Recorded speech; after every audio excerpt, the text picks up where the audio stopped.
नमस्कार, good evening. सभी RS की तैयारी करने वाले स्टूडेंट्स का रिद्धि सिद्धि एकेडमी में स्वागत है। तो अपने स्पेशली आरएस के प्रीलिम्स के अंदर जो जनरल साइंस का तो पार्ट है स्टूडेंट्स के लिए थोड़ा हार्ड रहता है, फिजिक्स और केमिस्ट्री का जो सेक्शन है उसको अपने कंप्लीट कर रहे हैं। थोड़ा क्वेश्चन फॉर्मेट में करेंगे ताकि आपके लिए इजी रहे, कम टाइम में अधिक से अधिक आप उसके आंसर दे पाओ। तैयारी तो आपने लगभग कर रखी है, उसको थोड़ा सा अच्छा करना है आपको। और कोई भी प्रॉब्लम्स होगी, कंसेप्ट भी डिस्कस करेंगे यहाँ पे और क्वेश्चन आंसर भी डिस्कस किए जाएंगे इस प्रकार से। तो इसमें ये जो सेकंड क्लास है, पिछली क्लासेस में अपनों ने थोड़ा साउंड के बारे में पढ़ा था बेसिक। उसके बाद में फिर अपनों ने लाइट का कंसेप्ट लिया था। लाइट के कंसेप्ट के अंदर अपनों ने स्कैटरिंग ऑफ लाइट, प्रकाश का प्रकीर्णन, वेवलेंथ के बारे में, तरंग लंबाई, रिफ्रैक्शन, अपवर्तन, रिफ्लेक्शन, परावर्तन, टोटल इंटरनल रिफ्लेक्शंस, फिर लेंस, मिरर्स, इस तरह से चीजें डिस्कस की थी। आई डिफेक्ट के बारे में पढ़ा था। अब उसमें थोड़ा सा ये जो सेगमेंट बच रहा था इसको अपने कर लेते हैं। इसमें ये जो इमेज दिखा रखी है आपको, कलर से रिलेटेड क्वेश्चंस आते हैं प्रीलिम्स के अंदर। अब कलर से रिलेटेड कैसे क्वेश्चंस आते हैं कि जैसे रंगीन टीवी है, कलर टीवी है, उसमें 3 प्राइमरी कलर कौन कौन से होते हैं, प्राथमिक रंग कौन कौन से होते हैं। तो उनके आंसर ये जाता है आपका, एक तो रेड होता है, ब्लू और green, RBG, red blue and green. ये 3 प्राइमरी कलर है, प्राथमिक रंग होते हैं।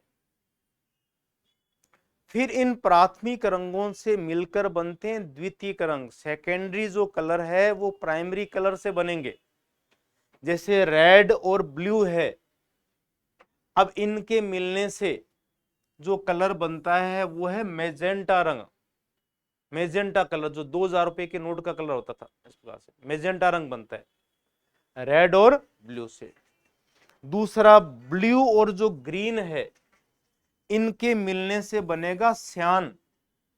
श्यान जो कलर होता है, पीकोक आसमानी कह सकते हैं अपने, जो मोर का रंग होता है एक प्रकार से। और रेड और ग्रीन है, इनके मिलने से बनता है yellow colour. Yellow colour, sound बिल्कुल क्लियर आ रही है अच्छी तरह से। तो ग्रीन कलर है और रेड कलर है, इनके मिलने से बनेगा येलो। तो ये जो 3 कलर है, येलो, मेजेंटा और श्यान, ये सेकेंडरी कलर हो जाएंगे, द्वितीयक रंग है। तीसरी जो कैटेगरी होती है वो है सप्लीमेंट्री कलर, पूरक रंग।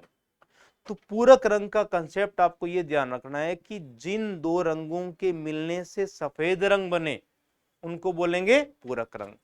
तो जैसे ये है मेजेंटा और ग्रीन है, ये एक दूसरे के पूरक रंग है, सप्लीमेंट्री है, इनसे व्हाइट कलर बन रहा है, ये सप्लीमेंट्री हो गए। इसी प्रकार से ब्लू और येलो है, इनके मिलने से भी व्हाइट बन रहा है, तो ब्लू और येलो भी कैसे हैं, सप्लीमेंट्री कलर हो गए, पूरक रंग हो गए। और रेड और श्यान है, इनसे भी व्हाइट बन रहा है, तो इनको भी बोलेंगे सप्लीमेंट्री कलर। तो इनको थोड़ा रिकॉल कर लो आप, देखो प्राइमरी कलर तो ये हो जाएंगे रेड, ब्लू और ग्रीन, ये जो ट्राइंगल त्रिभुज के कोनों पे लिखे हुए हैं। और सेकेंडरी कलर जो है इस ट्राइंगल या त्रिभुज की जो भुजाओं पे आ रहे हैं, जैसे मेजेंटा, सियान और येलो, ये सेकेंडरी कलर हो जाएंगे, द्वितीयक रंग है। और सप्लीमेंट्री कलर का मतलब जो सेंटर में अपनों ने व्हाइट लिखा हुआ है, अब ये व्हाइट एक तो इन 2 कलर से मिलेगा, मेजेंटा और ग्रीन से, ब्लू और येलो से, और रेड और श्याम से। इनसे रिलेटेड क्वेश्चंस आपसे जैसे क्वेश्चन पूछे जा सकते हैं कि डायरेक्ट क्वेश्चन आ गया कि जो रेड कलर होता है, लाल रंग है, उसका पूरक रंग बताओ। Which colour is supplementary colour for red colour. तो रेड का पूरक कौन सा होगा, ये वाला हो जाएगा, श्यान हो जाएगा। इस प्रकार से क्वेश्चन बन सकते हैं, क्लियर। तो ये कलर से रिलेटेड बनते हैं। इसके बाद में अपने जैसे देखें, एक जैसे क्वेश्चन बनता है, बरसात के दिनों के अंदर जो इंद्रधनुष दिखाई देता है, रेनबो फॉर्मेशन होता है, उसमें प्रकाश का मुख्य प्रभाव कौन सा लगता है? During formation of rainbow which light effect, light का कौन सा इफेक्ट करेगा? इसमें देखो खूब सारे इफेक्ट लगेंगे, लेकिन मेन आपको इसका आंसर देना है, इसमें होगा वर्ण विक्षेपण प्रभाव।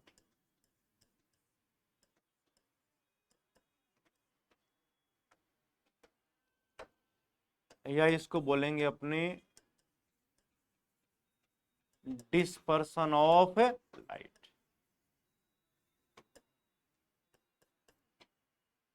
अब ये वर्ण विक्षेपण प्रभाव होता क्या है, डिस्पर्सन ऑफ लाइट क्या है? तो इसको एक इमेज के द्वारा आप देखना इस प्रकार से, जैसे प्रिज्म होता है, ऐसे ये प्रिज्म है। अब इस प्रिज्म से जैसे ही व्हाइट लाइट पास होती है, श्वेत प्रकाश गुजर रहा है ऐसे, तो जैसे ही प्रिज्म से गुजरेगा तो ये 7 रंगों में बंट जाएगा ऐसे।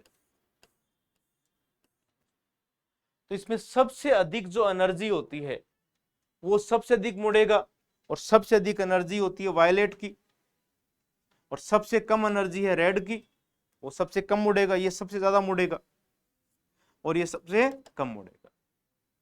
तो ये ऑर्डर हो जाएगा इस प्रकार से, विबग्योर। तो श्वेत प्रकाश का 7 रंगों में बंट जाना, इस कंसेप्ट को कहते हैं डिस्पर्सन ऑफ लाइट, वर्ण विक्षेपण प्रभाव।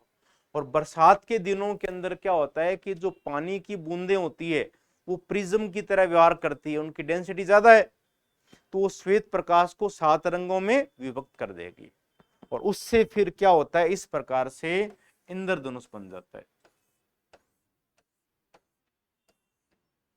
रेनबो का फॉर्मेशन हो जाएगा, इंद्रधनुष बन जाएगा 7 रंगों में।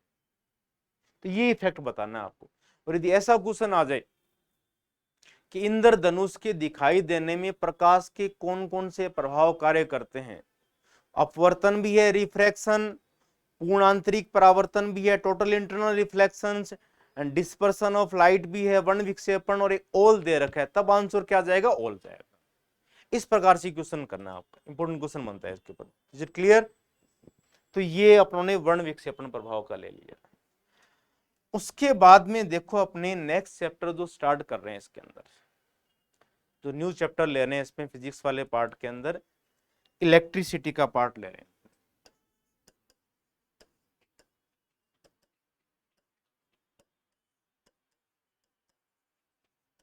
इलेक्ट्रिसिटी है विद्युत।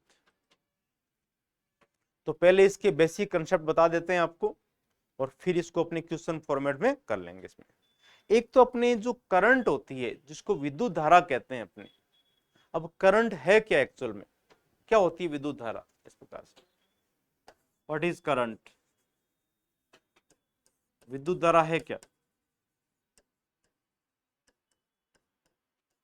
तो इसका कंसेप्ट आपको ध्यान रखना है कि कोई भी जैसे वायर है, जैसे कोई तार है, इस प्रकार से सर्किट बनाया अपने, जैसे मान लो यूं है,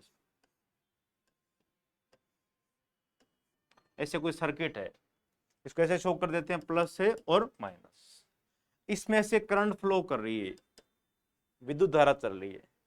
इसका मतलब ये है जैसे मान लो कोई नदी के अंदर पानी बहता है, ऐसे वायर में क्या फ्लो कर रहा है, चार्ज फ्लो करता है, आवेश। आवेश के बहने की दर को कहते हैं विद्युत धारा, rate of flow of charge.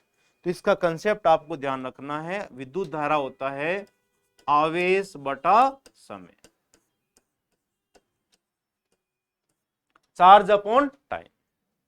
और ये मोस्टली स्टूडेंट्स को पता है कि विद्युत धारा जो होती है इसकी जो इकाई है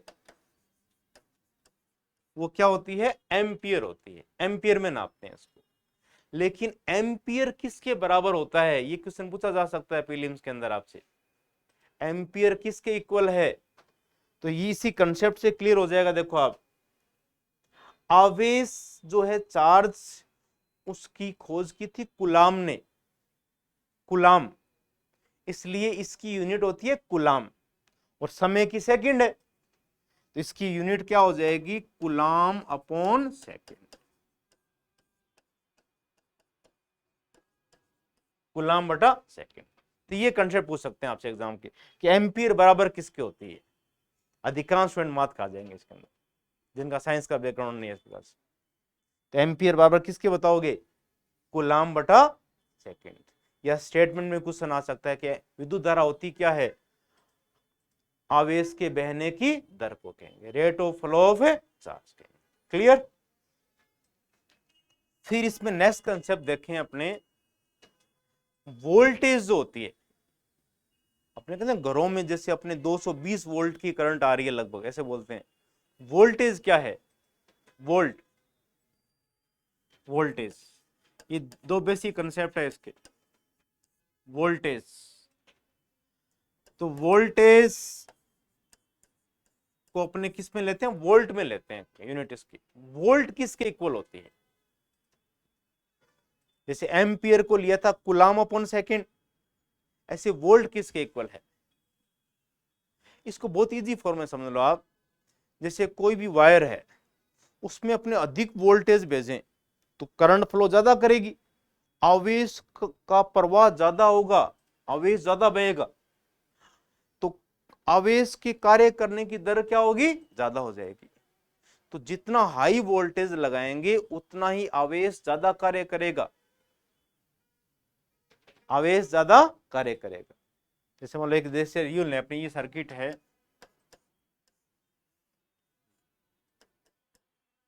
अब यहां पे अपनों ने पहले कम वोल्टेज की बैटरी लगा रखी है और फिर ज्यादा वोल्टेज की बैटरी लगा दी, तो जैसे ज्यादा वोल्टेज की बैटरी लगा देंगे तो आवेश का प्रवाह क्या हो जाएगा, ज्यादा हो जाएगा, तो आवेश ज्यादा कार्य करेंगे। तो इसका कंसेप्ट आपको ये ध्यान रखना है, एग्जाम यूज से ध्यान रखें प्रीलिम्स के।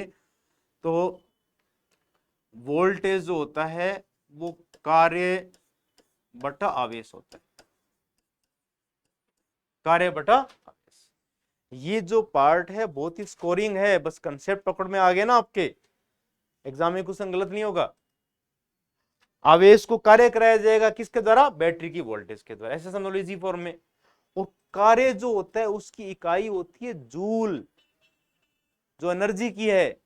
एनर्जी और वर्क एक दूसरे की फॉर्म है, कार्य को ऊर्जा में बदल सकते हैं और ऊर्जा से कार्य कर सकते हैं। तो कार्य की यूनिट भी होती है जूल, और आवेश का पता ही आपको कूलाम, तो इसकी यूनिट क्या हो जाएगी, जूल बटा कूलाम, जूल बटा कूलाम। तो वोल्ट आपसे पूछा जा सकता है, वोल्ट का आंसर देना आपको, वोल्ट बराबर जूल अपॉन कूलाम। क्लियर। तो ये दो मेन कंसेप्ट लिए थे अपने, इनको अच्छी तरह से देख लो आप, तो ये इंपॉर्टेंट है बहुत ही। एक तो आपको ये ध्यान रखना है, ये वाला पार्ट, एम्पियर बराबर होता है कूलाम बटा सेकेंड, और ये इसका करंट का कंसेप्ट हो गया, आवेश के बहने की दर, rate of flow of charge. और फिर अपनों ने नेक्स्ट कंसेप्ट ये ले लिया, ये ध्यान रखना है, एक भी इंपॉर्टेंट हो गया एक तरह से, किसी आवेश के द्वारा जो कार्य कराया जाएगा वो कौन कराती है, बैटरी की वोल्टेज कराती है, ऐसे समझ लो इजी फॉर्म में। तो वोल्ट बराबर कार्य बटा आवेश या जूल बटा कूलाम। क्लियर, इस तरह से करना आप। इसके बाद में नेक्स्ट कंसेप्ट देखें अपने, इसमें जो सबसे इंपॉर्टेंट कंसेप्ट है ओम का नियम, इलेक्ट्रिसिटी का बेस है ये ओम का नियम, लॉ ऑफ ओम्स। इसको इजी फॉर्म में समझ लो आप। ओम जो साइंटिस्ट था उन्होंने क्या किया, पहले कम वोल्टेज की बैटरी लगाई, उसने देखा कि करंट कितनी बह रही है, कम वोल्टेज की बैटरी लगाई, उसमें उन्होंने देखा, और फिर उन्होंने क्या किया, जैसे ये लिया अपने V को किससे शो करें, वोल्टेज से, तो जैसे जैसे वो वोल्टेज बढ़ाते गए उसी के अकॉर्डिंग करंट भी बढ़ती गई। तो यूं कह सकते हैं वोल्टेज करंट को शो किससे करते हैं, आई से शो करते हैं, आई सिंबल है करंट का। तो ये प्रोपोर्शनल रिलेशन है, समानुपाती। जैसे जैसे वोल्टेज बढ़ाएंगे करंट भी बढ़ती जाएगी, V प्रोपोर्शनल टू I, इस प्रकार से। यानी इसको बढ़ाएंगे तो ये भी बढ़ती जाएगी। क्लियर। और दूसरा इसके अंदर क्या होता है कि जैसे एक रेजिस्टेंस होता है, ऐसे ये लिया आपने से,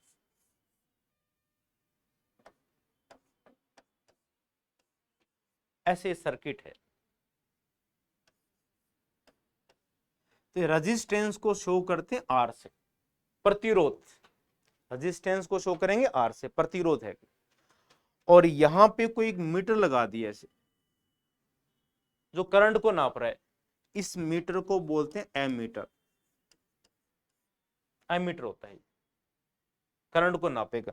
तो जैसे जैसे बैटरी की वोल्टेज बढ़ाते गए तो इसे एमीटर में नोट करते गए, तो करंट भी क्या होती जा रही है, बढ़ती जा रही है। इसका मान चेंज नहीं किया। आर जो रेजिस्टेंस है, प्रतिरोध,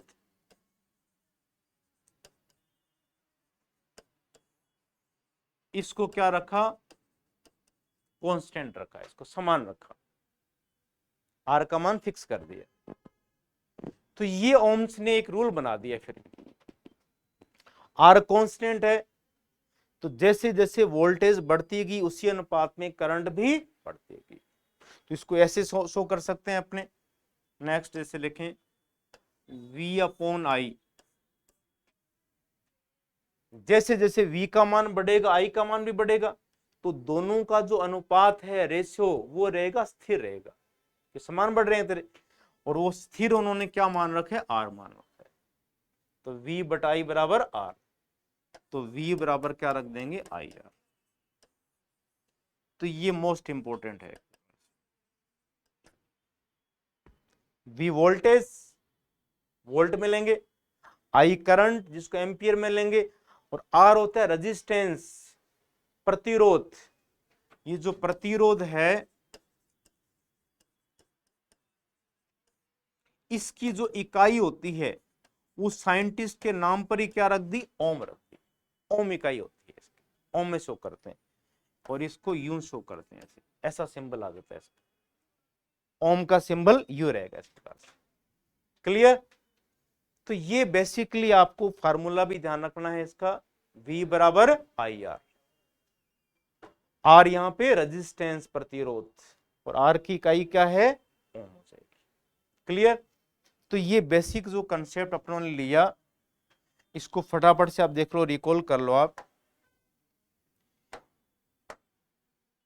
यहां पर उन्होंने शो कर रखा है, वोल्टेज बढ़ा रहे हैं उसी अनुपात में करंट भी बढ़ती जा रही है। और इस सर्किट में ये जो रेजिस्टेंस है, प्रतिरोध, इसको उन्होंने स्थिर कर रखा है। और करंट को नापने के लिए जो मीटर काम में लेते हैं वो होता है एमीटर, एमीटर से नापते हैं। तो जैसे जैसे वोल्टेज बढ़ाते गए उसी अनुपात में करंट भी बढ़ती गई। फिर इनको ऐसे शो कर दिया कि जिस अनुपात में V बढ़ेगा उसी अनुपात में I बढ़ती गई, तो दोनों का अनुपात स्थिर है, और स्थिर मान रखा है उन्होंने प्रतिरोध को, और फिर यहां मल्टीप्लाई कर दिया, तो यार V बराबर I है। इसमें कंसेप्ट चेक करने के लिए एग्जाम से छोटा मोटा न्यूमेरिकल क्वेश्चन भी पूछ सकते हैं आपसे। तो ये फार्मूला ध्यान रखना है, इन तीन में से दो की वैल्यू दे देंगे, एक ही पूछ लेंगे, बहुत ईजी है आपके पास। क्लियर। फिर अपने प्रैक्टिकली चलें इसके ऊपर आगे। प्रैक्टिकली जैसे क्वेश्चन आता है, अपने जो घरों के अंदर जितने भी उपकरण जुड़े होते हैं, विद्युत उपकरण, वो कौन से क्रम में जुड़े होते हैं। तो उनके जो जोड़ने का जो क्रम होता है वो होता है समांतर क्रम, श्रेणी क्रम नहीं होगा। कौन सा होगा,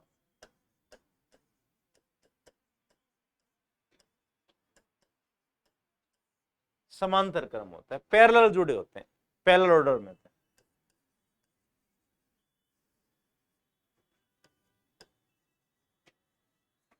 पैरेलल ऑर्डर में जुड़े होंगे। अब क्या है समांतर क्रम, अब इससे रिलेटेड क्वेश्चन क्या क्या आ सकते हैं, तो इसका बेसिक कंसेप्ट समझना है पहले आपको। इसको लें अपने, यूं है, जैसे आप देखो ये रेजिस्टेंस हो गया, रोड पे नहीं होते क्या स्पीड ब्रेकर होते हैं, ऐसे समझ लो आप, ये विद्युत धारा का जो आवेश बह रहा है उस आवेश में क्या कर रहे हैं, बाधा उत्पन्न कर रहे हैं, ऐसे स्पीकर के ब्रेकर की तरह ये, इसलिए रेजिस्टेंस होकर, रेजिस्टेंस प्रतिरोध ये, और दूसरा रेजिस्टेंस ये है जैसे, और ये थर्ड रेजिस्टेंस आ गया ऐसे।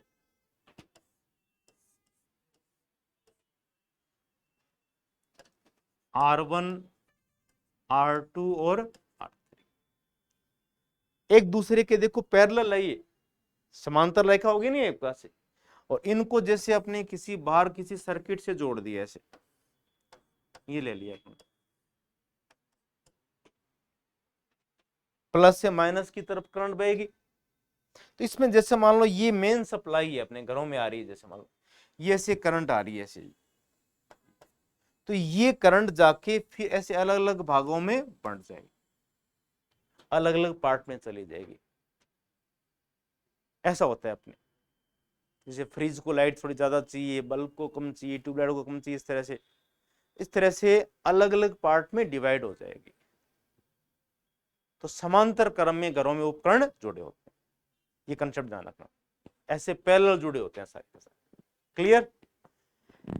इसके बाद में जैसे क्वेश्चंस बनता है कि ये जो समांतर क्रम होता है पैरेलल, इसमें क्या समान रहता है, कौन से ओम के नियम के अंदर जो पढ़ा था ना V बराबर IR, उनमें कौन सी वैल्यू कांस्टेंट रहती है समांतर क्रम में जो बदलता नहीं है? Very good, voltage. क्या रहेगा? वोल्टेज नहीं बदलती है, ये कंसेप्ट ध्यान रखना आप।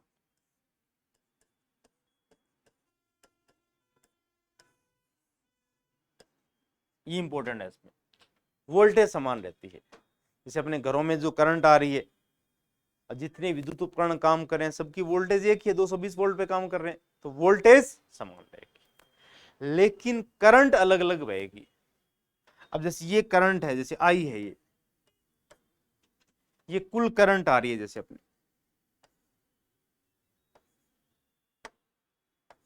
ये क्या होने लगे? अब ये जैसे देखें अपने जो कुल करंट है, टोटल करंट लिए अपने, ये कुल करंट 3 पार्ट में डिवाइड हो जाएगी। ये जैसे I1 है, I2 और I3, I1 I2 और I3, तो ये जो कुल धारा ये 3 धाराओं में बंट जाएगी ऐसे। तो इनको ऐसे शो कर सकते हैं अपने, देखें नेक्स्ट पेज पर, I जो कुल है I1 प्लस I2 प्लस, ऐसे हो जाएगा। अब ओम के नियम से I बराबर क्या लिख सकते हैं? V बराबर IR होता है, तो I बराबर क्या लिख सकते हैं? इसको R को इधर ले जाओ, I बराबर हो जाएगा V बटा R।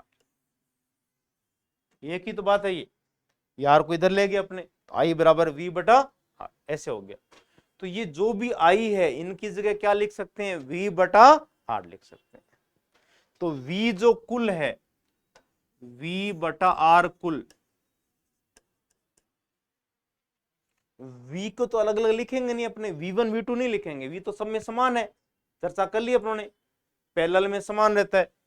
तो यहां पे हो जाएगा V बटा R1, V अपॉन R2 और V अपॉन R3, ऐसे हो जाएगा।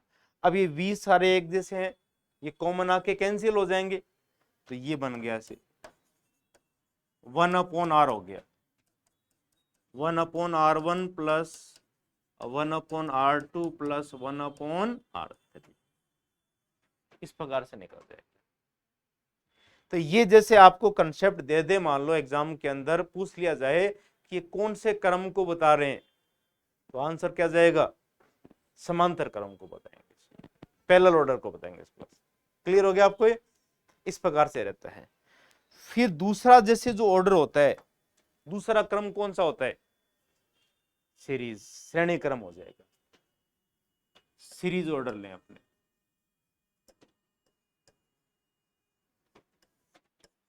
श्रेणी क्रम है ऐसे। तो श्रेणी क्रम में जो रेजिस्टेंस जुड़े होंगे, प्रतिरोध, वो एक सीरीज में जुड़े होंगे, ऐसे ऐसे जुड़े हैं, ऐसे जुड़ रखे हैं, एक क्रम में जुड़े हुए, एक लाइन के अंदर, कहते हैं सीरीज है बिल्कुल, एक लाइन है ये, जैसे R1 R2 और R3 एक सीरीज में है पूरे एक पूरे, और ये है। अब इसमें आपसे पूछा जा सकता है, जैसे अपनों ने पढ़ा था ना पैरेलल के अंदर वोल्टेज समान थी, तो सीरीज में समान क्या रहेगी? यस, क्या रहेगी? करंट। खुल के बोला करो, नो प्रॉब्लम। क्या रहेगी? करंट रहेगी। विद्युत जो धारा है, जो करंट है, वो क्या रहेगी? समान रहेगी, वो समान रहेगी। अब यहां से ये जो करंट जा रही है, ये समान रहेगी सब में, एक जैसी करंट बहेगी सब में, इस प्रकार से रहेगा। अब ये ऑर्डर घरों में तो लगा नहीं सकते अपने, इसमें प्रॉब्लम ये भी आती है कि जैसे मान लो बीच में से कोई एक, जैसे ये सर्किट शॉर्ट सर्किट हो गया, मान लो ये जैसे फ्यूज हो गया, तो आगे सारे फ्यूज हो जाएंगे अपने। ऐसा तो होता नहीं घर में जो कोई ट्यूबलाइट फ्यूज होगी तो मान लो सारे के सारे बंद बंद हो जाएंगे, ऐसा नहीं होता है। तो घरों में कौन सा क्रम नहीं है? श्रेणी क्रम नहीं होता है, सीरीज ऑर्डर नहीं होगा, ये वाला क्रम नहीं होगा, ये वाला क्रम नहीं है। ये क्या है कि जैसे कुछ आईसी सर्किट वगैरह होते हैं, इंटीग्रेटेड सर्किट होते हैं इलेक्ट्रॉनिक्स वगैरह के अंदर, देखो वहां पे लगे होते हैं, सीरीज ऑर्डर में लगे होते हैं। एक कोई खराब हो गया, पूरा सिस्टम खराब हो जाता है उसके अंदर ना, ऐसी सर्किट होते हैं। तो ये होता है इसमें। अब इसमें कंसेप्ट क्या ध्यान रखना है आपको, आई समान रहेगी, वोल्टेज अलग अलग हो जाएगी। ये कुल वोल्टेज है जैसी, तो यहां वोल्टेज अलग होगी, V1 V2 और V3, अलग अलग वोल्टेज है इसके अंदर। क्लियर? तो ये जो कुल वोल्टेज है इन सबके योग के बराबर हो जाएगी। इसको अपने ऐसे ले सकते हैं, V जो कुल है V1 plus V2 plus V3, इन तीनों के योग के बराबर हो जाएगी। और ओम का नियम लगा दो, V बराबर IR, तो यहां पे अपने क्या लिख सकते हैं? IR कुल। और श्रेणी क्रम में समान क्या है? धारा समान होती है, आई को अलग अलग नहीं लिखेंगे अपने, तो यहां लिख देंगे IR1 और ये IR2 और ये I, इस प्रकार। और सब में आई कॉमन है, तो आई से आई कैंसिल हो गया, तो यहां से कुल ऐसे बन जाएगा R1 plus R2 plus R3, ज्यादा होंगे और आ जाएंगे, इस प्रकार से रहेगा, ये सीरीज ऑर्डर हो जाएगा। क्लियर हो गया आपको? इसके बाद में एक क्वेश्चन बनता है, इंपॉर्टेंट क्वेश्चन, विलियम्स के व्यू से काफी इंपॉर्टेंट रिपीट हुआ है, फ्यूज तार के बारे में।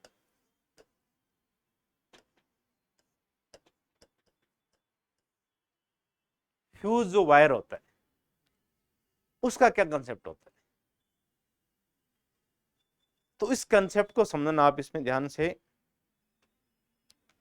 क्या क्या क्वेश्चन पूछे जा सकते हैं प्रीलिम्स के अंदर फ्यूज वायर से संबंधित। तो इसमें देखो क्या है कि अपने घरों में ये जो सर्किट है अपना, जो पैरेलल है, समांतर ऐसे ऐसे लिया अपनों ने, और ये जैसे मेन सप्लाई है। अब बाई चांस क्या हुआ, एकदम हाई वोल्टेज की करंट आ गई बहुत ज्यादा, तो ये करंट सब में जाएगी, तीनों के अंदर सारा सर्किट जल जाएगा। फिर तो इस प्रॉब्लम को दूर करने के लिए क्या करें, इसलिए क्या करते हैं कि ये जो मेन सप्लाई है, इस मेन सप्लाई के साथ में यहां पर एक ऐसा वायर जोड़ देते हैं, ये फ्यूज वायर होता है। अब ये इसका जो फ्यूज वायर का कंसेप्ट आपको ध्यान रखना है, एक तो इसका जो गलनांक होता है, मेल्टिंग पॉइंट, तो ये कम होगा या ज्यादा होगा? कम होगा, ज्यादा नहीं होगा। मेल्टिंग पॉइंट इसका लो होगा, जल्दी से गल जाएगा ये। अब ऐसा यदि गलनांक इसका ज्यादा हुआ तो फ्यूज वायर तो पड़ा रह जाएगा और बाकी सारा जल जाएगा। इसका क्या मतलब निकला? तो जल्दी से गलना चाहिए, ताकि ये जैसे ही गले, मान लो इसका गलनांक कम है तो ये गल गया, ऐसे अधिक करंट आ गया एकदम से, तो ये वायर को इसने कनेक्शन को क्या कर दिया, तोड़ दिया, आगे करंट नहीं जाएगी। वो जो घरों के सारे उपकरण है वो जलने से बच जाएंगे। फ्यूज वायर खुद जल गया, इसका मेल्टिंग पॉइंट क्या होता है, कम होता है। एक तो ये कंसेप्ट ध्यान रखना, प्रीलिम से बन सकता है क्वेश्चन, गलनांक इसका कम होता है। क्लियर? दूसरा क्वेश्चन इस पे बन सकता है कि ये जो फ्यूज वायर होता है ये बना हुआ किसका होता है, किसका बनाते हैं इसको? तो इसमें दो मेटल काम में लेते हैं, एक तो होता है लेड पीबी और एक टिन, याद रख लो, सिंबल भी याद रखना है इसमें, लेड और टिन पीबी प्लस एसएन से बनाते हैं।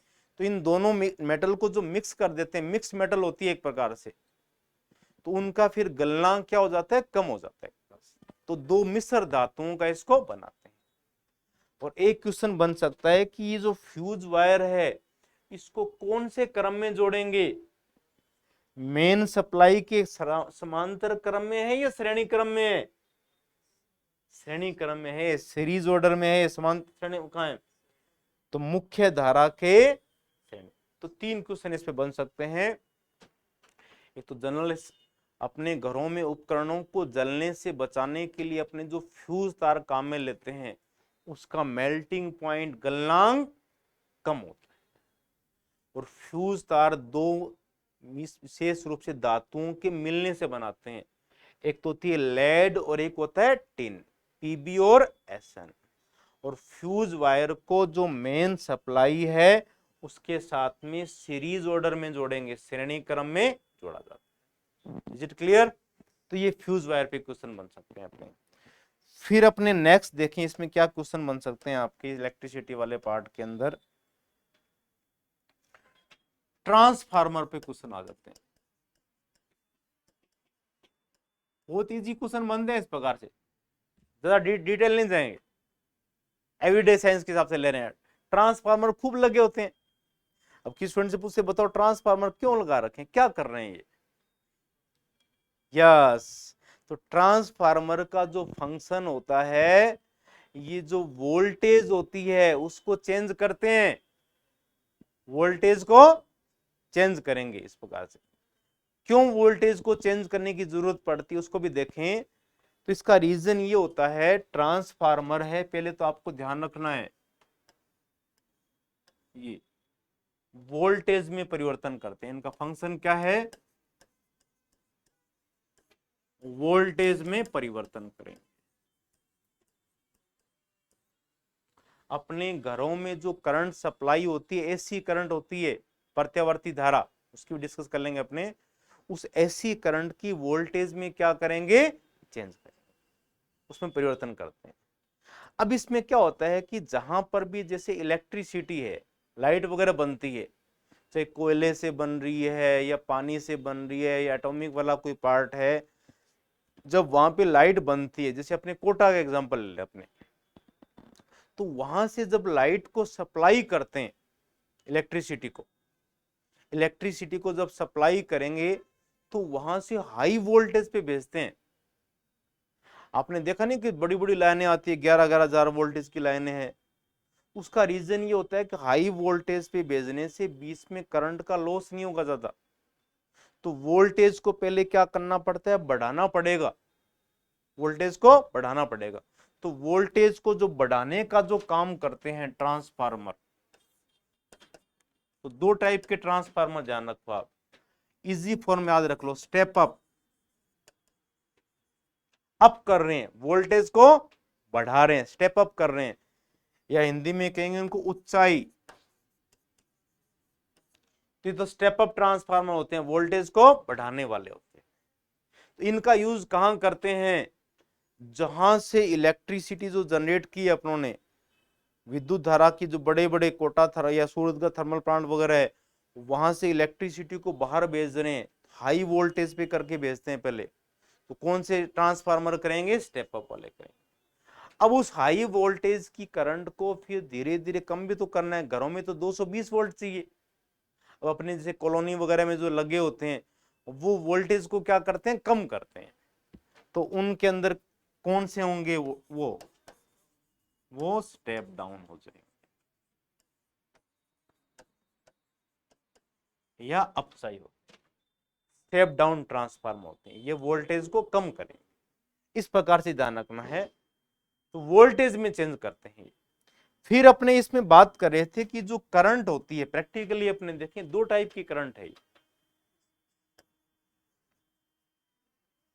करंट जो है दो टाइप की है विद्युत धारा। एक तो होती है एसी, दूसरी डीसी होती है। बस प्रैक्टिकली लेके चलना है इसको अपने प्रीलिम्स के हिसाब से। एसी करंट जो होती है अल्टरनेट करंट या प्रत्यावर्ती विद्युत धारा, इसका कंसेप्ट ये होता है कि इसका जो फ्लो होता है इस प्रकार से शो करते हैं, इसको यूं शो कर रहे हैं। इसका मतलब ये है कि जैसे अपने डायरेक्शन ले लें, ये प्लस डायरेक्शन है, ये माइनस डायरेक्शन है, तो ये वैल्यू है, इसका मान बढ़ रहा है और फिर इसका मान कम हो रहा है, फिर इसकी डायरेक्शन भी चेंज होगी, बढ़ा और फिर कम हो गया। तो ऐसी करंट जिसकी वैल्यू और डायरेक्शन दोनों समय के साथ में बदलती, जिस विद्युत धारा का मान और दिशा दोनों समय के साथ में बदल रही है, इस प्रकार की करंट को बोलते हैं अल्टरनेट करंट, एसी करंट या प्रत्यावर्ती। क्लियर? तो अपने, और दूसरी होती है डीसी करंट, डायरेक्ट करंट। अब इस करंट को यूं शो कर देते हैं एक स्ट्रेट लाइन के द्वारा। अब कोई भी एक डायरेक्शन ले लो इसमें से, तो इस करंट का मान भी कम ज्यादा नहीं हो रहा और डायरेक्शन भी नहीं बदल रही। इसको शो किससे करते हैं? इससे करते हैं। तो वैल्यू और डायरेक्शन दोनों इसमें कांस्टेंट है, मान और दिशा दोनों बदलती नहीं। इसको बोलेंगे डीसी करंट। तो हिंदी में इसको बोल देते हैं दिष्ट धारा, डायरेक्ट करंट। और ये हो जाएगी अल्टरनेट करंट या प्रत्यावर्ती विद्युत धारा, प्रत्यावर्ती धारा। अब इसका प्रैक्टिकली देखें, एसी कहां काम में लेते हैं, डीसी कहां काम में लेते हैं? एसी कहां काम में आती है? यस, अपने जो इलेक्ट्रिकल के उपकरण होते हैं, इलेक्ट्रिकल का सिंपल समझो, जो एनर्जी को चेंज कर रहे हैं, जैसे ट्यूबलाइट है, ये इलेक्ट्रिक एनर्जी को लाइट एनर्जी में, विद्युत धारा को किसमें? प्रकाश के अंदर बदल रहा है। पंखा चल रहा है जैसे, ये इलेक्ट्रिक एनर्जी को मैकेनिकल एनर्जी में, विद्युत धारा को यांत्रिक ऊर्जा में। तो जो भी उपकरण ऊर्जा को बदलते हैं, तो वो सारे किस पे काम करेंगे? एसी पे काम करेंगे, इलेक्ट्रिकल वाले, इलेक्ट्रिकल के ऊपर सब, पंखा, ट्यूबलाइट वगैरह सभी। और दूसरा होता है डीसी। डीसी पे काम कौन करेंगे? इलेक्ट्रॉनिक्स वाले, इलेक्ट्रॉनिक्स।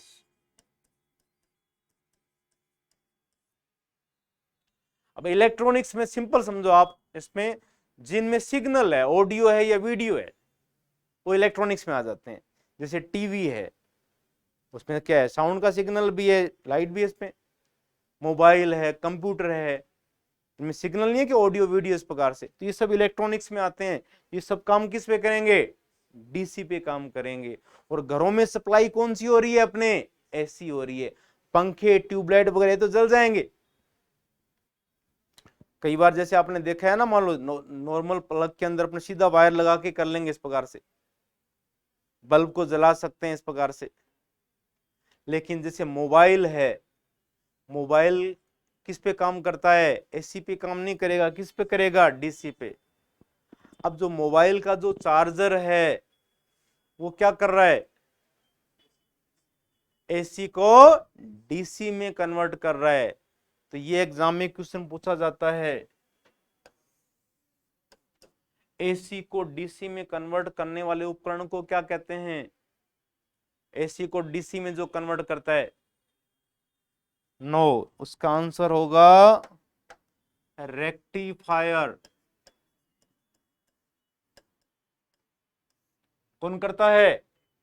रेक्टिफायर करता है, रेक्टिफिकेशन का काम करेगा। एसी को डीसी में बदलता है, रेक्टिफायर होता है। क्लियर? इस तरह से क्वेश्चंस बनेंगे अपने। इलेक्ट्रॉनिक्स के सारे फंक्शन तो किस पे काम करेंगे?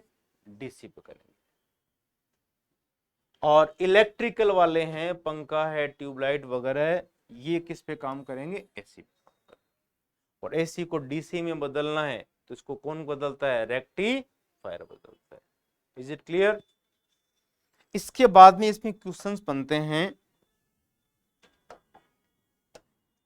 इसमें लें अपने प्रैक्टिकल क्वेश्चन लेंगे अधिकतर इसमें, एवरीडे साइंस में प्रैक्टिकल लाएंगे इस प्रकार से। अब अपने जैसे दरवाजे की घंटी होती है,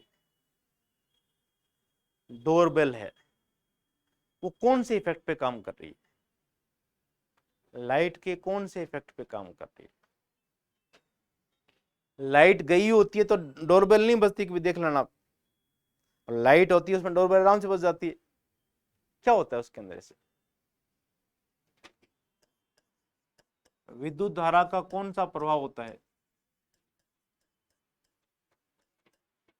विद्युत धारा का चुंबकीय प्रभाव, ये कंसेप्ट है। Magnetic effect of current.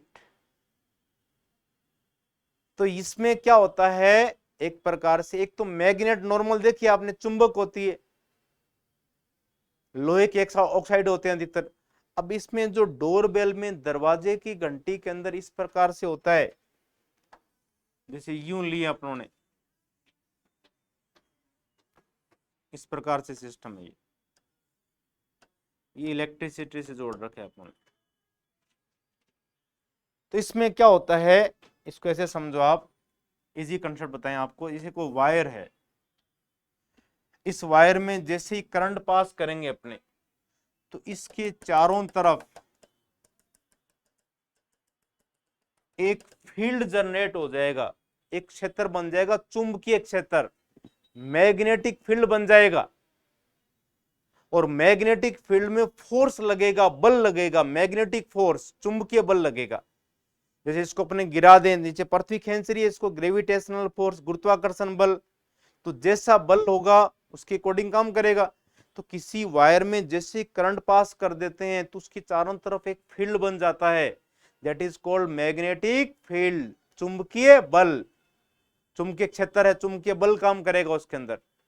इसी तरह से क्या होता है कि जो दरवाजे की घंटी है, अब ये जैसे वायर है, इसमें करंट पास हो रहा है, तो जैसे करंट पास होगा तो यहां पे एक मैग्नेटिक फील्ड बन जाएगा, चुंबकीय क्षेत्र बन जाएगा। और चुंबकीय क्षेत्र में बल कौन सा लगेगा? चुंबकीय बल लगेगा, चुंबकीय बल लगेगा। तो जैसे अपने दबाएंगे तो वो बल लगेगा, ऐसे फोर्स लगेगा और बेल बज जाएगी। इस प्रकार की जो मैग्नेट होती है, इस मैग्नेट को बोलते हैं इलेक्ट्रोमैग्नेट। इलेक्ट्रोमैग्नेट, इलेक्ट्रॉन्स का फ्लो होगा, करंट का फ्लो होगा, मैग्नेट रहेगी। अस्थायी चुंबक है ये, स्थायी नहीं है। जब तक करंट पास होगा तब तक चुंबक का प्रभाव रहेगा, और जैसे करंट कट कर दी, चुंबकीय प्रभाव खत्म हो गया। तो ये इंपॉर्टेंट क्वेश्चन बन सकता है कि दरवाजे की जो घंटी होती है उसमें इलेक्ट्रिसिटी का कौन सा इफेक्ट लगता है? तो इसका आंसर क्या करोगे आप? ये हो जाएगा, विद्युत धारा का चुंबकीय प्रभाव लगता है। कंसेप्ट पूछ सकते हैं आपको, magnetic effect of current. Clear? और दूसरा, वो किस तरह की मैग्नेट होती है? इलेक्ट्रोमैग्नेट होती है, वो अस्थायी चुंबक होती है। क्लियर हो गया आपको? तो ये कंसेप्ट प्रैक्टिकल क्वेश्चन बनेंगे इस प्रकार से। फिर अपने देखें आगे, अगला कंसेप्ट लें। कभी आपने सोचा है क्या कभी कि जैसे घरों में जैसे लाइट आ रही है अपने, उसी लाइट से अपनी ट्यूबलाइट जल रही है, उसी लाइट से पंखा भी घूम रहा है। पंखा कैसे घूमता है?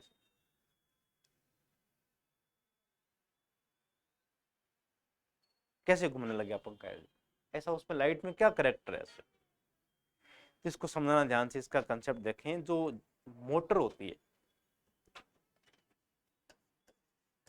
इलेक्ट्रिक मोटर है कोई भी,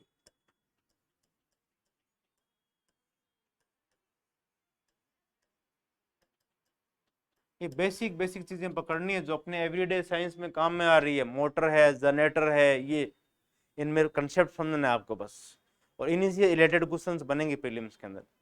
घुमा के कैसे क्वेश्चन दे देंगे, कंसेप्ट क्लियर है तो क्वेश्चन गलत नहीं होगा आपका। तो इलेक्ट्रिक मोटर का समझने से पहले कंसेप्ट आना जरूरी है आपको। इसमें कंसेप्ट क्या है ध्यान रखेंगे इसमें।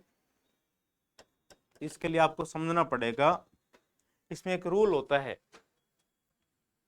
वो रूल ये है कि जैसे अपने देखें, ये जैसे कोई वायर ऐसे क्यों लिया अपन, ये प्लस है और ये माइनस, प्लस से माइनस की तरफ करंट जा रही है, ऐसे यूं करंट जा रही है ऐसे सर्किट के अंदर। तो यहां पे एक फील्ड जनरेट हो गया,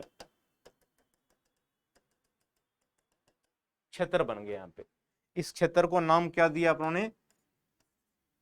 चुंबकीय क्षेत्र, मैग्नेटिक फील्ड है। इस मैग्नेटिक फील्ड के अंदर क्या लगेगा? फोर्स लगेगा, मैग्नेटिक फोर्स लगेगा। इसको अपने फोर्स को एफ से शो कर देते हैं, ठीक है, फोर्स। और यहां चुंबकीय लिख दिया अपना, मान लो। तो ये कौन सा बल हो गया? चुंबकीय बल हो गया, मैग्नेटिक फोर्स हो गया। अब इस मैग्नेटिक फोर्स की वैल्यू किस पे डिपेंड करती है? ज्यादा फार्मूलों में मत उलझो, आप कंसेप्ट पकड़ो इस प्रकार से। मैग्नेटिक फोर्स है वो डिपेंड किस पे करेगा? कोई बहुत ही तेजी से खींचता है ऐसे, बड़ी बड़ी लाइनें होती है ना, 11,000 वोल्टेज और भी है, उसके यदि आसपास भी कोई व्यक्ति तो अपनी तरफ खींच लेगी, वो बहुत तेजी से खींचती है इस प्रकार से। रीजन क्या है? वहां मैग्नेटिक फोर्स ज्यादा क्यों लग रहा है? वहां करंट फ्लो ज्यादा है। It means magnetic force is proportional to current, is proportional to current, विद्युत धारा के समानुपाती है ये। इसको अपने जैसे यूं ले लेते हैं, ये जैसे आई बनेगी जैसे मान ऑटोमेटिकली। चुंबकीय जो बल है विद्युत धारा के क्या है? समानुपाती है। जितना करंट ज्यादा होगी उतना ही मैग्नेटिक फोर्स ज्यादा लगेगा, समानुपाती संबंध। ऐसे फार्मूला रटना नहीं, समझना है इस प्रकार से। क्लियर? एफ समानुपाती किसके? आई के है। करंट बढ़ेगी, मैग्नेटिक फोर्स भी लगेगा। कोमा एक होता है चुंबकीय क्षेत्र की तीव्रता, इंटेंसिटी ऑफ मैग्नेटिक फील्ड। जितना चुंबकीय क्षेत्र तीव्र होगा उतना ही फोर्स ज्यादा लगेगा। और इसको शो करते हैं कैपिटल बी से, सिंबल याद रख लो। मैग्नेटिक फील्ड की जो इंटेंसिटी है, तीव्रता, उसको शो किससे कर रहे हैं? बी से। तो जितना चुंबकीय क्षेत्र की तीव्रता ज्यादा हुई, जितना करंट फ्लो ज्यादा किया, उतना ही चुंबकीय बल ज्यादा लगे। इन दोनों के समानुपाती है। ये क्लियर हो गया आपको? इतना बेसिक लिया अपने, बिल्कुल जीरो लेवल से चल रहे हैं अपने। फिर इसमें आगे कंसेप्ट देखो, तो इसमें एक है नियम है, फ्लेमिंग का नियम है।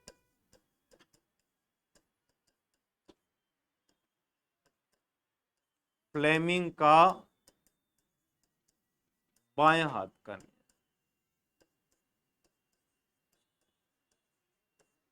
फ्लेमिंग का बाएं हाथ का नियम।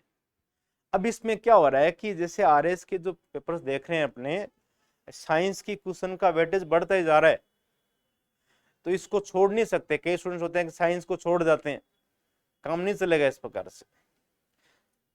तो ये आपको एक तरह से स्कोरिंग है, बहुत ही इजी फॉर्म में लेके चल रहे हैं अपने, जीरो लेवल से चल रहे हैं अपने, आराम से क्लियर करते रहो उसमें। और बहुत ही इंटरेस्टिंग भी है, यदि इसको इंटरेस्ट लेके पढ़ोगे आप, बर्डन लेके नहीं पढ़ना है इसको बिल्कुल। फिजिक्स केमिस्ट्री वाला जो पार्ट बहुत ही हार्ड लगता है लोगों को, रीजन ये है कि वो फार्मूलों में उलझ जाते हैं, फार्मूलों के चक्कर में नहीं पढ़ना अपने को, अपनी तो प्रैक्टिकल चीजें पढ़ रहे हैं इस प्रकार से। मोटर का कंसेप्ट है, जनरेटर का है, ठीक है, ये क्या है इनके कंसेप्ट के, इसके लिए चीजें पता होनी चाहिए अपने को। तो ये फ्लेमिंग का बाएं हाथ का नियम है, इसको पता होना चाहिए आपको, इसको बहुत इजी फॉर्म में बताएंगे आपको, देखो इंटरेस्टिंग रूप में बताएंगे। तो फ्लेमिंग का जो नियम है, कौन से हाथ का नियम है, बाएं हाथ का नियम, लेफ्ट हैंड रूल है। तो इसमें देखो तीन फैक्टर है ये, एक तो एफ चुंबकीय बल, एफ हो गया, बी यहां मैं लिख देता हूं, लोग बोलोगे नहीं आगे, बी का मतलब है चुंबकीय क्षेत्र की तीव्रता है, ये इंटेंसिटी है, intensity of magnetic field B. और आई पता ही आपको, विद्युत धारा। तो इसमें रूल ये होता है, फ्लेमिंग ने ये बताया था कि अपना जो लेफ्ट हैंड है उसमें अंगूठे को यूं कर लें अपने, और अपनी जो इंडेक्स फिंगर है सबसे आगे वाली अंगुली, इसको यूं कर लिया, और मिडल फिंगर को यूं कर लिया अपन ऐसे, अंगूठा, इंडेक्स फिंगर और मिडल फिंगर, ये जो तीनों है एक दूसरे के परपेंडिकुलर है, 90 डिग्री के एंगल पे है, देखो आप सब 90 डिग्री के एंगल पे एक दूसरे के। अब इसमें यह है कि अंगूठा जो है वो शो करेगा एफ को, इसको इजी टेक्निक से याद कर लो, जैसे इंडिया के अंदर सीबीआई है, ऐसे अमेरिका की एफबीआई है, ये क्या एफबीआई, एफ बी और आई, ऐसे याद कर लो, ये एफ, ये बी और ये आई। एफ का मतलब चुंबकीय बल, बी का मतलब चुंबकीय क्षेत्र की तीव्रता, और आई का मतलब करंट। तो फ्लेमिंग ये कहते हैं बाएं हाथ का नियम कि यदि अपने बाएं हाथ के अंगूठे को, प्रथम अंगुली को और मध्यम अंगुली को एक दूसरे के लंबवत रखें 90 डिग्री के कोण पर, तो अंगूठा चुंबकीय बल को एफ को, प्रथम अंगुली चुंबकीय क्षेत्र की तीव्रता को बी को, और मध्यम अंगुली विद्युत धारा या आई को प्रदर्शित करती है। अब ये नियम याद रखना, एफ बी और आई, राइट हैंड मत कर लेना, कोई लिखने वाला राइट हैंड से लिख रहे हैं ये याद कर लिया ऐसे, वो गलत हो जाएगा। कौन सा लेना है अपने को, लेफ्ट हैंड लेना है, लेफ्ट हैंड, लेफ्ट हैंड काम करेगा इसमें, ये क्लियर आपको। इसी पे मोटर काम करती है, बस कैसे काम करे भी बता देते हैं आप, कैसे काम करेगी। ये सारी चीजें 10th लेवल तक है, जनरल साइंस 10th तक ही होती है, सामान्य विज्ञान, आगे तो फिर अलग अलग वेरिएशन आ जाता है, फिजिक्स चालू, केमिस्ट्री, वो तो सब्जेक्ट हो गए। 10th तक की जो जनरल साइंस के क्वेश्चन बनेंगे आपके इस प्रकार से प्रीलिम्स के अंदर, फर्स्ट जो यूनिट है आपकी। अब 10th की क्लास में सभी ने आपने डायग्राम बनाया होगा ऐसे मोटर का, याद होगा, अभी बनाता हूं तो क्लियर हो जाएगा आपको। जैसे जो कोई मैग्नेट होती है, चुंबक है, चुंबक के साथ खूब खेले हो बचपन में आप, जैसे ये चुंबक है ऐसे मान लो, दो पोल होते हैं, तो नॉर्थ और एक साउथ, नॉर्थ और साउथ, और चुंबकीय जो बल रेखाएं निकलती है वो हमेशा नॉर्थ से निकलेगी, और किधर जा रही है, साउथ, ये डायरेक्शन होती है, नॉर्थ टू साउथ, ऐसे है ये, नॉर्थ टू साउथ जाती है। ये क्वेश्चन पूछा जा सकता है कि जो चुंबक के अंदर चुंबकीय बल रेखाएं होती है या चुंबकीय क्षेत्र की जो तीव्रता है उसकी दिशा किधर से किधर होगी, चुंबक के बाहर, तो नॉर्थ टू साउथ, उत्तर से दक्षिण होगी। और चुंबक के अंदर पूछ ले आपसे तो किधर होगा, साउथ टू, ऐसा होता है। तो आप तो सिंपल ध्यान रखो, नॉर्थ से किधर है, साउथ।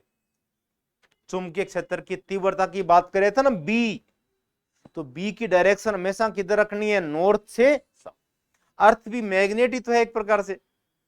अर्थ पे पोल नहीं है क्या, नॉर्थ और साउथ, और उसकी चारों तरफ ग्रेविटेशनल फील्ड है, नेचुरल मैग्नेट है अर्थ, तो एक प्राकृतिक चुंबक है। इस प्रकार से ये चुंबक होगी, नॉर्थ से किधर लेनी है और किसकी डायरेक्शन लेनी है, बी की। बी मतलब चुंबकीय क्षेत्र की तीव्रता की डायरेक्शन लेनी है, north to south. Is it clear? अब अपने देखें आगे, इस प्रकार का एक आपने डायग्राम देखा होगा 10th क्लास के अंदर, जैसे यूं लिया आप लोगों ने,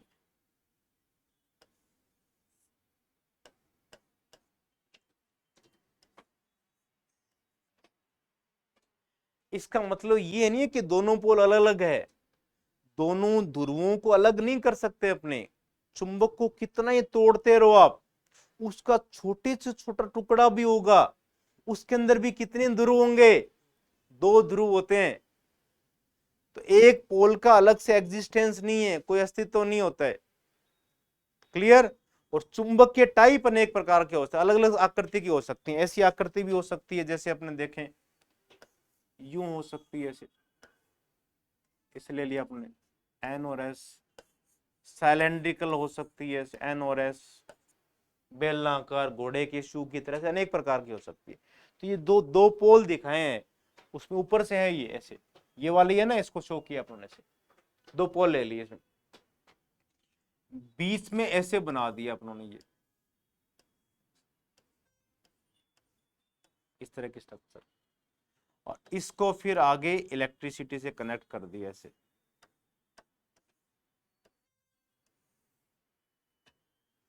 ये इसकी भुजा होगी, जैसे ए बी सी और डी। क्या बोलते, डायग्राम याद आ रहा है ना, बनाया था 10th में आपने। अपना जो डायग्राम को बोलते नहीं है, अपनी जो आंखें है ना, कोई इमेज दिमाग में गया हुआ, चित्र गया हुआ है, उसको भूलता नहीं है कभी। याद है बिल्कुल, 10th में बनाया था आपने इस प्रकार से। मोटर का कंसेप्ट है ये। अब इसको कंसेप्ट को समझना, तब मजे आ जाएंगे, बिल्कुल बिल्कुल आनंद आएगा इस पे। जी फ्लेमिंग का नियम लगेगा, अभी जो नियम लगाया था उन्होंने, लेफ्ट हैंड को ऐसे रख लो आप इस प्रकार से ना। अब इसमें देखो आप, इसमें ये है, यहां से करंट फ्लो कर रही है, ये विद्युत धारा जा रही है, जैसे ये जा रही है ऐसे। क्लियर? ये विद्युत धारा ऐसे जा रही है, प्लस से माइनस की तरफ जाएगी, यहां से यूं गई, फिर इधर गई, फिर ऐसे यूं, फिर ऐसे होती हुई यूं आई ऐसे।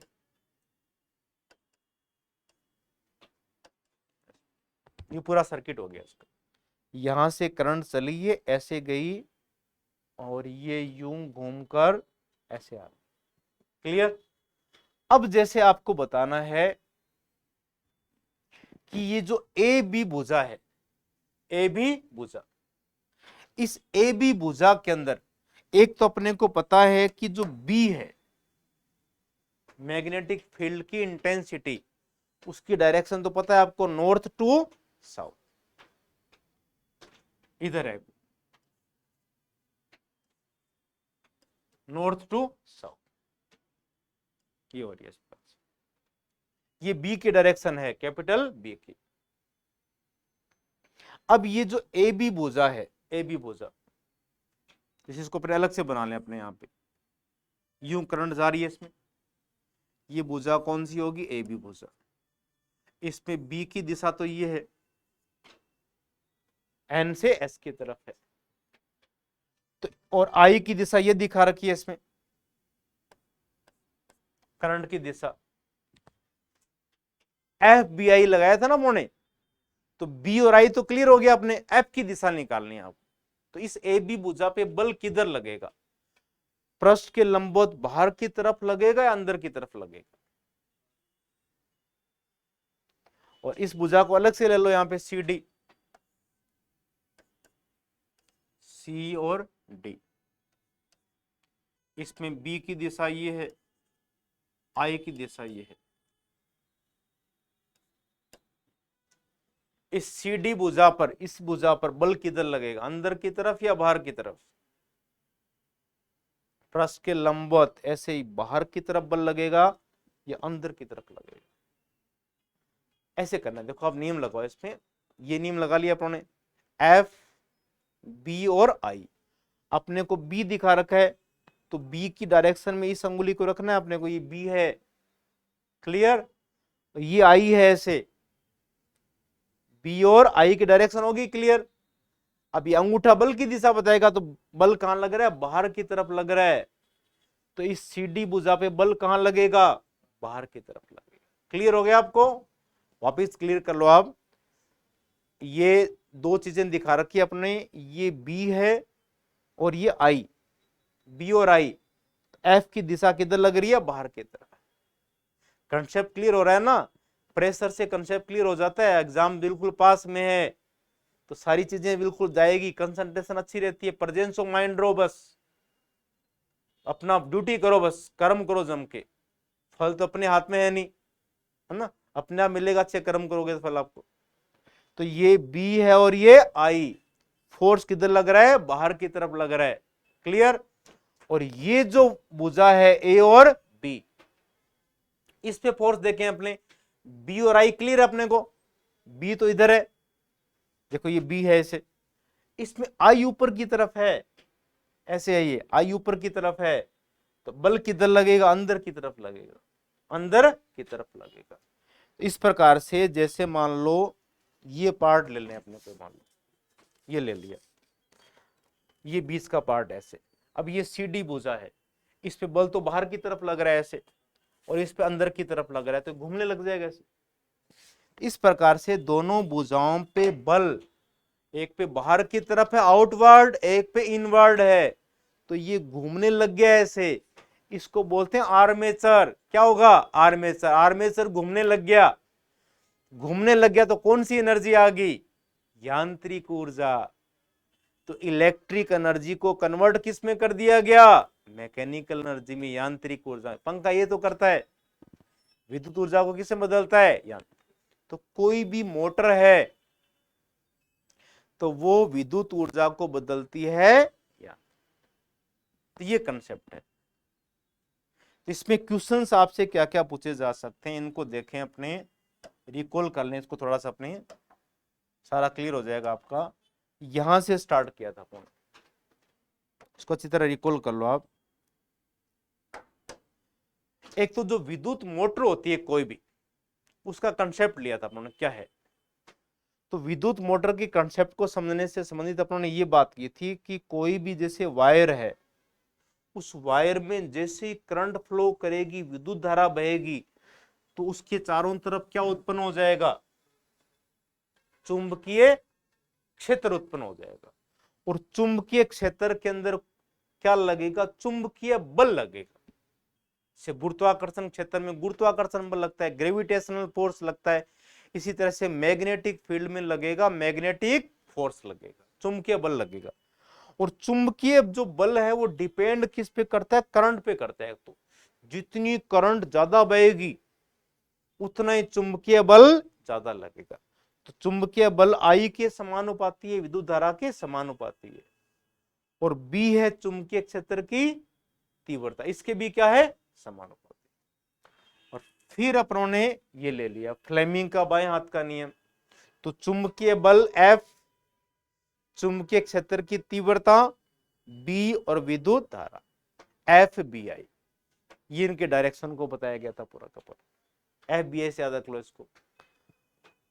और फिर मैग्नेट की डायरेक्शन पता थी, तो विद्युत क्षेत्र चुंबकीय बल रेखाओं की दिशा नॉर्थ से किधर होती है, साउथ की तरफ होती है, नॉर्थ टू साउथ लिया था अपना। तो बी की जो डायरेक्शन होगी चुंबकीय क्षेत्र की तीव्रता की, हमेशा किधर होगी, नॉर्थ से साउथ। फिर ये मैग्नेट जो होती है, चुंबक अनेक प्रकार की होती है, चुंबक में दो ध्रुव होंगे और अलग अलग नहीं हो सकते अस्तित्व उनका। अब इनको शो किया ऐसे अपने N और S, ये बीच में आर्मेचर है। अब ये करंट की डायरेक्शन है ऐसे, यूं करंट जा रही है ऐसे, क्लियर। अब इस भुजा में करंट यूं जा रही है और इस भुजा में करंट इधर आ रही है। इसमें चुंबकीय क्षेत्र की तीव्रता तो यही रहेगी हमेशा, N से S की तरफ, ये इधर S है, इधर ये। अब इस भुजा को यहां दिखा दिया आपने, तो ये B की दिशा है और ये I की दिशा, बल लगेगा बाहर की तरफ। और इस भुजा को अलग से यहां ले लिया, ये बी की दिशा है और ये आई की दिशा, बल लगेगा अपन, तो आर्मेचर क्या होने लग जाएगा, घूमने लगेगा। आरएस के अंदर बहुत बार क्वेश्चन रिपीट हुए हैं इस प्रकार से प्रीलिम्स के अंदर, एनर्जी की क्वेश्चन पूछ लेते हैं इस प्रकार से। जैसे नॉर्मल क्वेश्चन आ गया कि जो ट्यूबलाइट है कौन सी ऊर्जा को बदल रही है, विद्युत ऊर्जा को प्रकाश ऊर्जा। मोटर होती है वो किसको बदलती है, विद्युत ऊर्जा को यांत्रिक ऊर्जा में। लाउड स्पीकर है ये विद्युत ऊर्जा को ध्वनि ऊर्जा में, साउंड एनर्जी में। एक अपने जो माइक लगाते हैं, माइक्रोफोन होता है, अपने बोलते हैं अपनी साउंड है, ध्वनि ऊर्जा को विद्युत ऊर्जा में। बस ये ध्यान रखना, माइक्रोफोन का क्वेश्चन इंपॉर्टेंट है, लाउड स्पीकर का उल्टा हो जाएगा ये। क्लियर? तो ये सारा कंसेप्ट था मोटर से संबंधित। Is it clear? अब इसमें एक लास्ट एक कंसेप्ट और ले लेते हैं, फिर अपने क्लास को विराम देंगे। जनरेटर का कंसेप्ट है। जनरेटर के बिना तो कुछ है ही नहीं। कहीं पर भी जैसे लाइट बन रही है, चाहे पानी से बना रहे हो, कोयले से बना रहे हो, उसमें लास्ट में यही रहता है कि जो डायनेमो होते हैं, जनरेटर वगैरह बड़े बड़े, वो फिर उस यांत्रिक ऊर्जा को बदलते हैं विद्युत ऊर्जा में। जनरेटर क्या करता है, यांत्रिक ऊर्जा को विद्युत ऊर्जा में बदलेगा। मोटर का उल्टा है। तो कभी आपने ऐसे सोचा कि जैसे लाइट चलेगी, जनरेटर चला के आते हैं, लाइट आ जाती है, और जनरेटर में लाइट कहां से आएगी, कैसे है लाइट? साइंटिस्टों ने बहुत बड़ी बड़ी मेहनत करके चीजें की है। अपने को तो कंसेप्ट समझने में प्रॉब्लम आती रहती है, इंटरेस्ट से समझना चाहिए। इतना उन्होंने मेहनत करके ये चीज देन गए अपने। जनरेटर कैसे काम करता है, कैसे कन्वर्ट किया उसने, डीजल से, पेट्रोल या किसी से तरीके से घुमा रहे हैं उसको, मान लो, तो उसमें से लाइट निकली कैसे, क्या कंसेप्ट है उसका, कैसे कन्वर्ट करता है? तो ये चीजें आपसे इंटरव्यू में भी पूछ सकते हैं, जाना इस प्रकार से, मेंस में भी आ सकती है, प्रीलिम्स में तो आएगी इस प्रकार से। जनरेटर का कंसेप्ट क्या, कंसेप्ट होता है जनरेटर का?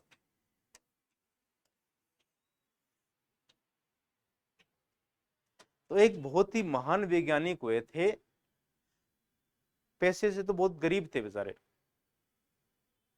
पढ़ ही नहीं पाए थे, और वो क्या करते थे, जो किताबों के ऊपर जिल्लत चढ़ाने का काम करते थे। एनसीईआरटी बुक में सारा लिखा हुआ है इनके बारे में। किताबों पे जिल्लत चढ़ाने का काम करते थे, लेकिन उनका साइंस में इंटरेस्ट था बहुत ही।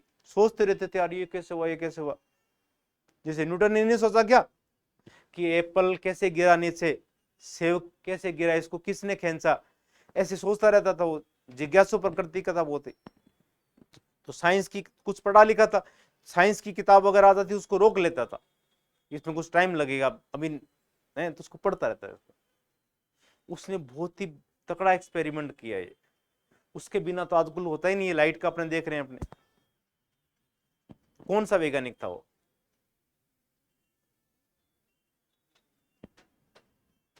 तो उस वैज्ञानिक का नाम था अब्दुल कलाम जी ने बोला भी था एक प्रकार से। जैसे आपने एडिसन का नाम सबने सुना हुआ है, बल्ब की खोज की थी ना, बल्ब का आविष्कार किया था एडिसन ने। ये किया कि बल्ब जो है विद्युत ऊर्जा को प्रकाश ऊर्जा में बदल रहा है, लेकिन विद्युत ऊर्जा कहां से आई? यदि वो साइंटिस्ट नहीं होता तो ये विद्युत ऊर्जा आती नहीं। तो वो साइंटिस्ट था फेराडे। कौन था? फेराडे था। क्या एक्सपेरिमेंट किया फेराडे ने? बहुत इजी सा एक्सपेरिमेंट था, देखो समझ में आएगा। इसमें क्या करते हैं, उसने क्या किया, एक तांबे की ऐसे फॉइल ले ली, ऐसे तांबे की कुंडली ले ली, ठीक है, और इसको एक मीटर से जोड़ दिया ऐसे जी। ये जो मीटर होता है इसको कहते हैं गैल्वेनोमीटर। गैल्वेनोमीटर, गैल्वेनोमीटर क्या करता है कि हल्की सी भी करंट फ्लो हो जाए उसकी सुई हिलने लग जाती है। आपने दुकानों पे नहीं देखा है कि अपने कोई चीज खरीदने जाते हैं इलेक्ट्रिकल या कोई चीजें, दुकानदार आपको चेक करके दिखाएगा, देखो मीटर हिल रहा है ना, गैल्वेनोमीटर होता है वो।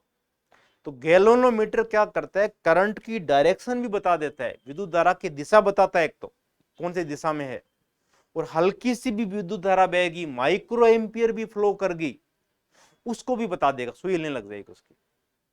तो फैराडे ने क्या किया, एक तांबे की कुंडली ले ली और उसको गैल्वेनोमीटर से जोड़ दिया। अब को सीधा तांबे का तार है, उसके अपने हाथ लाएंगे, उसमें करंट थोड़ी आएगा। उसको गैल्वेनोमीटर से जोड़ा तो सुई उसकी हिल ही नहीं रही है।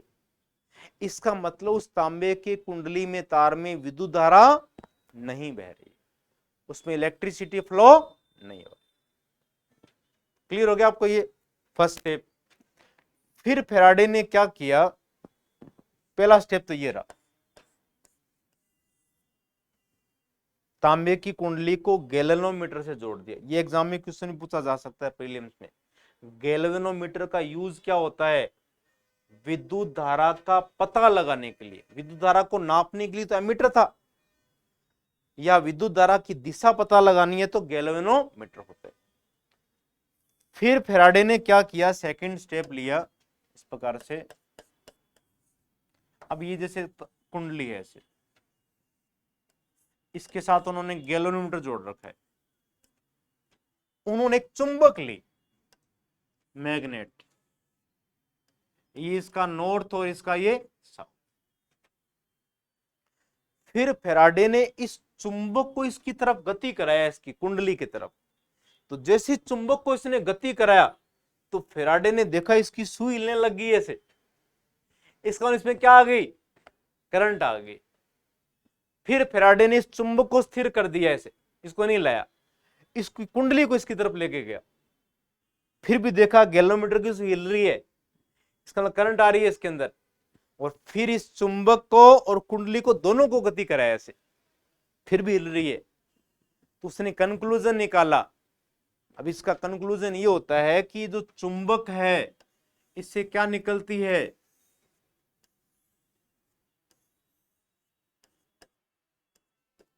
क्या निकलती है, चुंबकीय क्षेत्र की बल रेखाएं।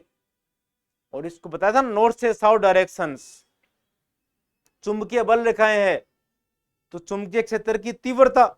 और ये चुंबकीय बल रेखाओं की जो संख्या होती है, खूब संख्या है इनकी। अब चुंबकीय बल रेखाओं की जो संख्या होती है, इसके लिए पैरामीटर आता है, इसको बोलते हैं चुंबकीय flux, magnetic flux. Easy form में समझ लो आप, चुंबकीय बल रेखाओं की जो कुल संख्या है, उनको क्या बोलेंगे, चुंबकीय फ्लक्स, मैग्नेटिक फ्लक्स बोलेंगे। तो जैसे ही इस चुंबक को इसके पास लेके जाएंगे तो चुंबकीय बल रेखाएं ज्यादा गुजरेगी, और दूर लेके जाएंगे तो चुंबकीय बल रेखाएं कम गुजरेगी। यानी जब पास में ला रहे हैं, दूर ला रहे हैं, तो चुंबकीय फ्लक्स में क्या हो रहा है, परिवर्तन हो रहा है, मैग्नेटिक फ्लक्स चेंज हो रहा है। तो फैराडे ने बताया कि जैसे चुंबकीय फ्लक्स में परिवर्तन हो रहा है, उससे क्या है, प्रेरित विद्युत धारा उत्पन्न हो जाती है, इंड्यूस्ड करंट जनरेट हो जाती है। तो इसी कंसेप्ट पे काम करता है जनरेटर। जनरेटर के अंदर क्या होती है, एक मैग्नेट होती है, चुंबक होती है इसके अंदर, उसकी चारों तरफ ऐसे कोइल होती है। तो जैसे उसको घुमाते हैं, ऐसे घूमेगा, रोटेट करेगा, तो चुंबकीय फ्लक्स में क्या आएगा, परिवर्तन है। चुंबकीय फ्लक्स में परिवर्तन आया और उससे क्या उत्पन्न होगी, प्रेरित विद्युत धारा उत्पन्न होगी, और वो फिर इलेक्ट्रिसिटी जनरेट होती है। ऐसे पानी से अपने लाइट बनाते हैं, ऊंचाई से पानी गिर रहा है, गिरने से फिर बड़े बड़े क्या होते हैं, टरबाइन होते हैं, टरबाइन घूमते हैं, टरबाइन घूमेंगे, उनका संबंध जनरेटरों से होता है बड़े बड़े, और उनमें मैग्नेट लगी रहती है, उनमें क्या परिवर्तन होगा, चुंबकीय फ्लक्स, और क्या जनरेट हो जाती है, इलेक्ट्रिसिटी। ऐसे कोयले से होता है, कोयले को गर्म करते हैं, पानी उबलता है, भाप बनती है, उस भाप के प्रेशर से टरबाइन घूमते हैं, टरबाइन घूमेंगे, उनका संबंध जनरेटरों से, डायनमो से, और वो फैराडे का नियम कन्वर्ट किस में कर देंगे, इलेक्ट्रिक। ऐसा कंसेप्ट है। तो ये चीजें पकड़नी है आपको बेसिकली, ये क्वेश्चन चीजें आ सकती है आपके प्रीलिम्स के अंदर, कंसेप्चुअल चीजें हैं सारी की सारी, तो आज अपनों ने जो डिस्कस किया है बेसिकली इलेक्ट्रिसिटी के बारे में, है ना। और नेक्स्ट क्लास में फिर अपने आगे और चर्चा करते रहेंगे फिजिक्स वाला पार्ट, थोड़ा सा बाकी चीजों। अब ये जो टाइम है आप अधिक से अधिक चीजों को बाइंड अप करते रहो, आप रिवीजन पे ज्यादा ध्यान दो, समझ रहे हो ना। और यहाँ पे जो फिजिक्स वाला सेक्शन है इसको इंटरेस्ट रूप में लो आप, बर्डन के साथ में। यहाँ पढ़ लिया और घर पे जाके थोड़ा सा सोच लिया, और नेक्स्ट क्लास में मैं क्वेश्चंस पूछ लूंगा। अब बस क्लास से प्रेजेंस ऑफ माइंड रहना आपको, घर पे ज्यादा पढ़ने की जरूरत आपको नहीं है। क्लियर? जय हिंद, जय भारत। उनको बुला लो।